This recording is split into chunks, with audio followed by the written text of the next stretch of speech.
Hello everyone, welcome to Sanmarga classes. ನೇರ ಮತ್ತು ವಿಲೋಮ ಅನುಪಾತಗಳು ಅಧ್ಯಾಯದ 38ನೇ ಪ್ರಶ್ನೆಯನ್ನ ಗಮನಿಸಿ.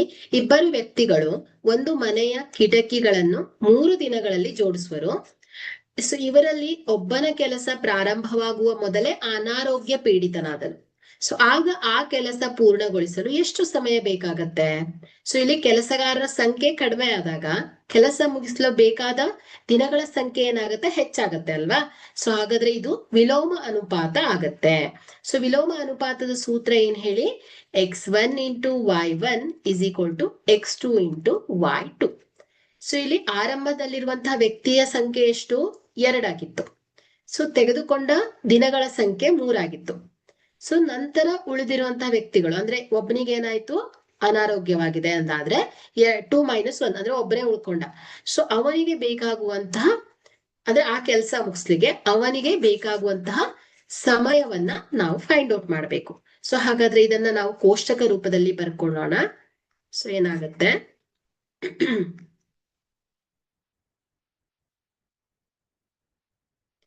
ಸೊ ವ್ಯಕ್ತಿಗಳ ಸಂಖ್ಯೆ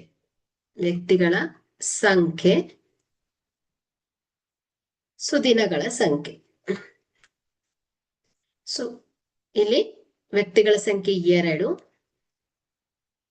ಸೊ ದಿನಗಳ ಸಂಖ್ಯೆ ಎಷ್ಟಾಗಿತ್ತು? 3 ಆಗಿತ್ತು. ಸೊ ನಂತರದಲ್ಲಿ ವ್ಯಕ್ತಿಗಳ ಸಂಖ್ಯೆ 1 ಆಯ್ತು, ಯಾಕಂದ್ರೆ ಒಬ್ನು ಅನಾರೋಗ್ಯ ಪೀಡಿತನಾಗಿದ್ದಾನೆ. ಸೊ ದಿನಗಳ ಸಂಖ್ಯೆ ಎಷ್ಟು ಅನ್ನೋದನ್ನ ಫೈಂಡ್ ಔಟ್ ಮಾಡ್ಬೇಕು. ಸೊ ಈಗ ಸೂತ್ರದ ಪ್ರಕಾರ ಬೆಲೆಯನ್ನ ಆದೇಶಿಸಿದಾಗ 2 × 3 is equal to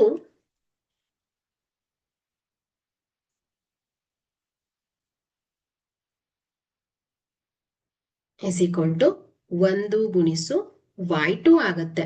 so y2 is equal to 2 × 3 divided by 1 or y2 is equal to ಎಷ್ಟಾಗತ್ತೆ ಹೇಳಿ? 6 ಆಗತ್ತೆ. ಸೊ ಅಂದ್ರೆ ಏನಾಯ್ತು? 6 ದಿನಗಳು ಬೇಕಾಗತ್ತೆ. ಸೊ ಅಂದ್ರೆ ಆ ಕೆಲಸವನ್ನ ಪೂರ್ಣಗೊಳಿಸ್ಲಿಕ್ಕೆ ಒಬ್ಬ ವ್ಯಕ್ತಿಗೆ 6 ದಿನಗಳು ಬೇಕಾಗತ್ತೆ ಅಂತ ಆಯ್ತು. Okay, thank you.